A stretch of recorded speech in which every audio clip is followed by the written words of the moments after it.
hermanos, Dios les bendiga. Nuevamente les saludo aquí en el nombre de nuestro Señor Jesucristo.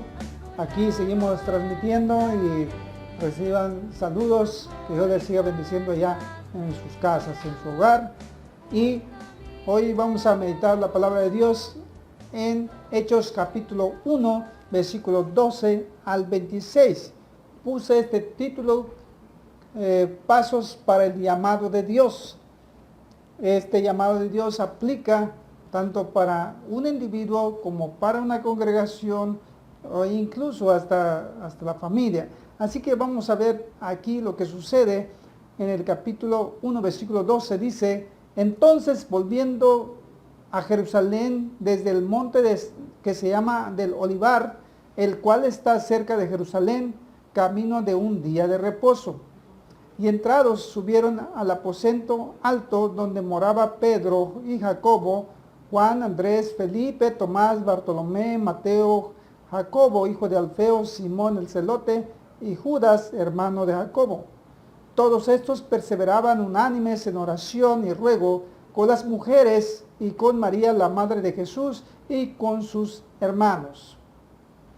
En este texto nos narra que después de que Jesús ascendió, después de que Jesús se fue al cielo, los discípulos regresaron a Jerusalén camino de un día de reposo. Bueno, un camino de día de reposo era una distancia de 2000 codos, o sea, más o menos como 900 metros. Así que ellos regresaron a Jerusalén como Jesús les había dicho, para que ellos estuvieran allí y esperar la llegada del Espíritu Santo.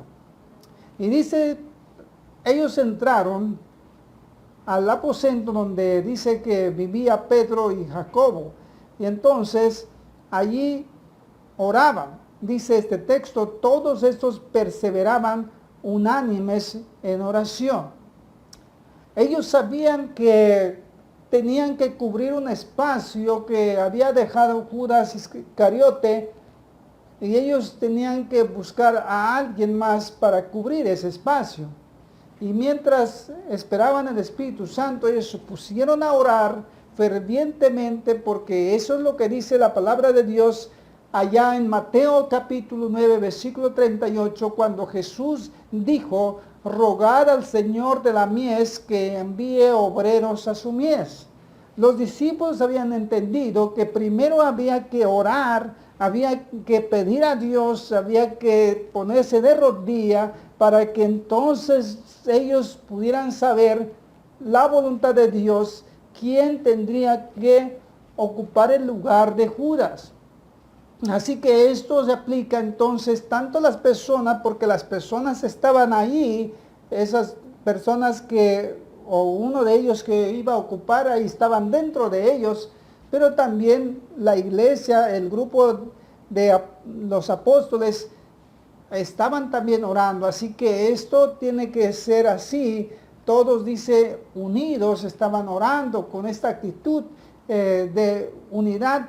Caracterizó la iglesia de Jerusalén después de que llegó el Espíritu Santo. La iglesia estuvo unida todo el tiempo.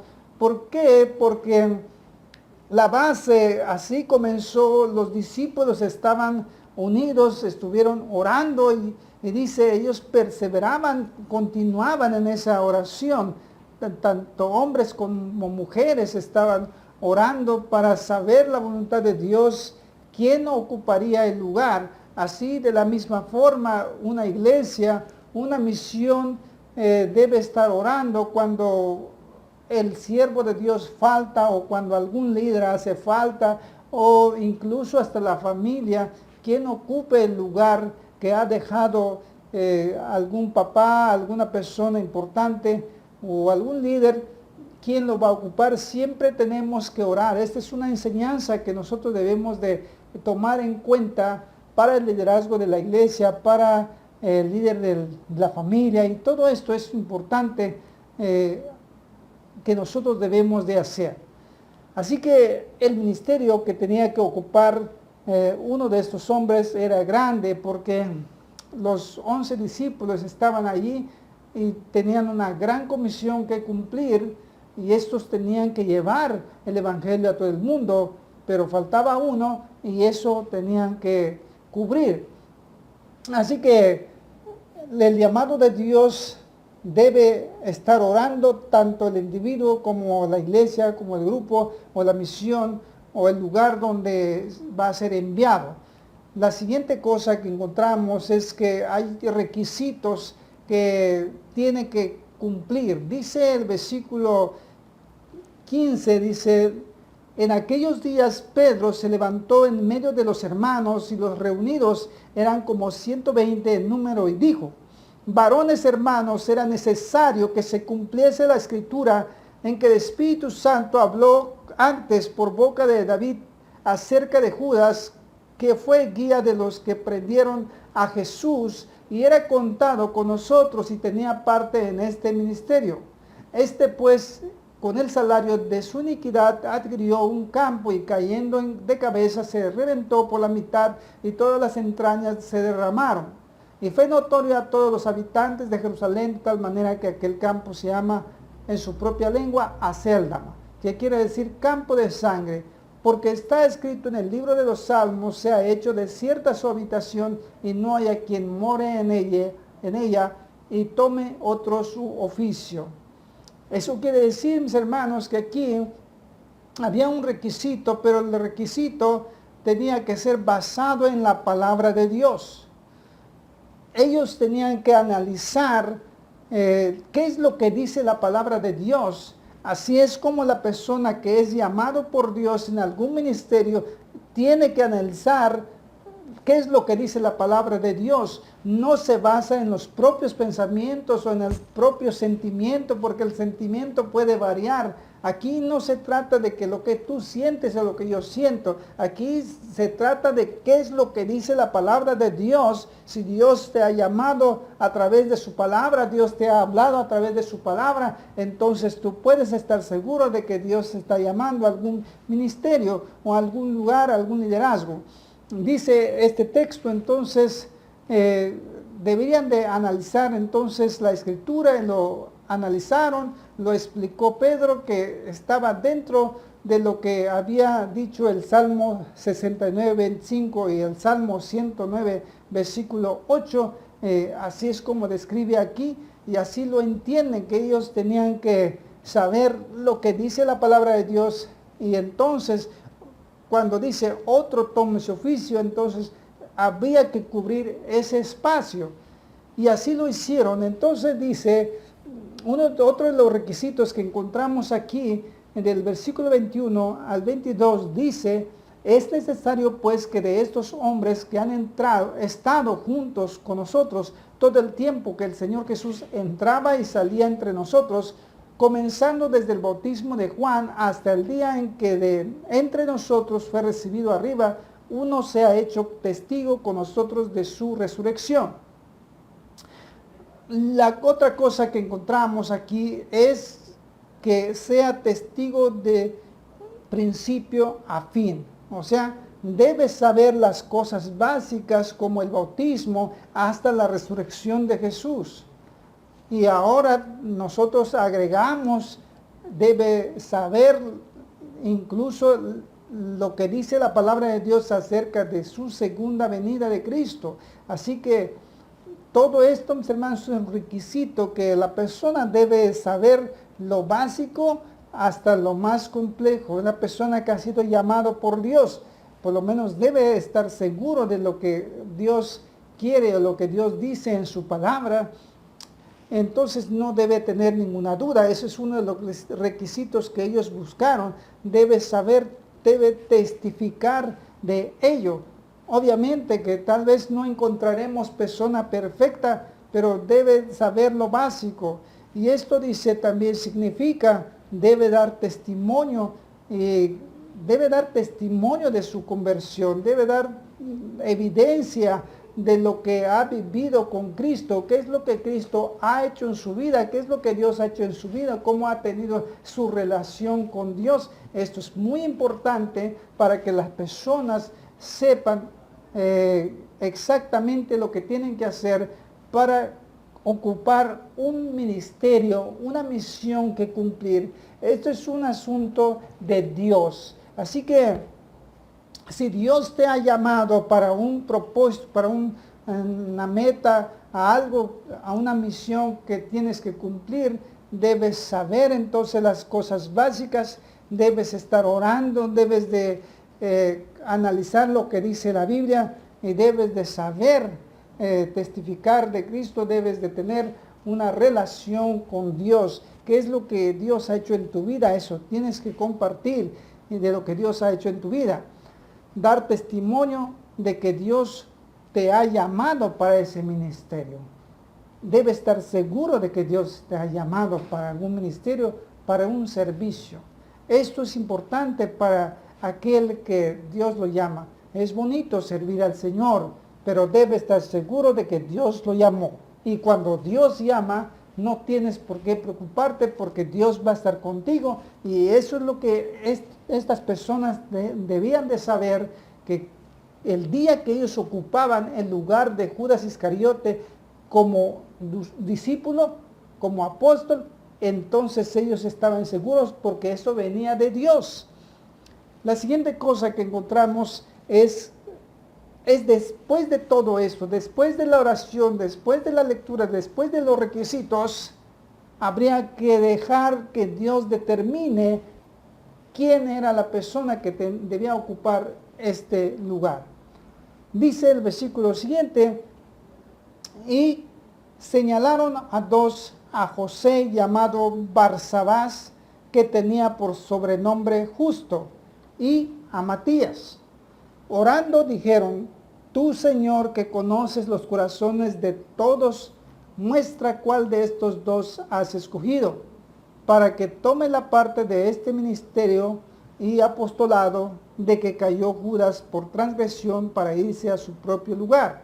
Y les echaron suertes y la suerte cayó sobre Matías y fue contado con los 11 apóstoles. Lo que aquí nosotros encontramos es que cuando Dios determina esto, hay que aceptar el resultado, porque el llamado es de Dios, no es de los hombres, ni es de la iglesia, ni es de nadie. Es Dios quien llama, es Dios quien pone. Por eso dice Jesús desde un principio, rueguen al Señor de la mies que envíen obreros a su mies. No podemos nosotros, ni los discípulos podían poner a cualquier persona que les caía bien y ponerlo a un lugar que no le correspondía. Porque eso sería fatal, porque eso sería un gran error, ocupar un lugar que no le corresponde. Así fuera capaz, este hombre dice, habían dos, uno se sobrepuso su nombre Justo y otro Matías. Eran capaces de hacerlo, todo estaba bien lo que ellos habían determinado, pero faltaba lo que determinaba Dios, y determinó Dios que fuese Matías. Bueno, mis hermanos, esto es importante porque en la práctica de los judíos tenían ellos una práctica que se llamaba el Urim y Tumim, que el sacerdote servía para descubrir, o se usaba el sacerdote para descubrir la voluntad divina en los casos dudosos que concierne al pueblo de Israel, pero nunca eran empleados para consultar acerca de individuos. Así que era como una especie de dado, esa pequeña cosa que ellos tenían, que le llamaban Urim y Tumim. Pero aquí lo más importante era, aquí necesitaban, porque todo esto era lleno el requisito, pero aquí Dios determinó que fuese Matías. Y los discípulos jamás se quejaron, los apóstoles jamás objetaron, jamás dijeron nada. Ellos simplemente aceptaron que Dios había escogido a Matías y lo contaron con ellos. Y fue parte del grupo de los discípulos y fue parte del avance, del extendimiento de la iglesia de Jerusalén. Así que, mis hermanos, lo que aprendimos hoy es que para el llamado de Dios al individuo o la iglesia debe estar orando para ocupar un lugar que está vacante. En los requisitos de que va a sustituir al otro, pues también tiene que ser basado a través de la palabra de Dios, y que debe saber lo básico desde el bautismo, desde entregarse a Cristo hasta la segunda venida de Cristo, y debe saber testificar de lo que Cristo ha hecho en su vida, y esté seguro de que Dios lo llamó para ese ministerio. Bueno, mis hermanos, que Dios le bendiga y que Dios siga trabajando en su vida. Si Dios te ha llamado para una misión, si Dios te está diciendo que tienes que compartir palabra de Dios a tus amigos, a tus conocidos, es el momento de hacerlo porque Dios te lo está diciendo. No dudes porque Dios ha hablado a tu corazón. Que Dios le bendiga. Yo quiero orar por ti. Muchas gracias, buen Dios, gracias Padre por tu palabra, gracias por la vida de mis hermanos. Te rogamos que tú sigas bendiciendo la vida de cada uno de ellos, aquellos que me están escuchando ya en sus casas. Ruego, Señor, que tú aclares, Señor, sus dudas, y si tú les has hablado para un ministerio, para una misión, que ellos puedan cumplirlo, que ellos puedan obedecerlo, Señor. Muchas gracias, oh buen Dios, y te alabamos tu nombre, en el nombre de tu Hijo Jesucristo, nuestro Señor Salvador. Amén. Que Dios les bendiga, hermanos, pues aquí les esperamos en las próximas actividades. Que Dios les bendiga.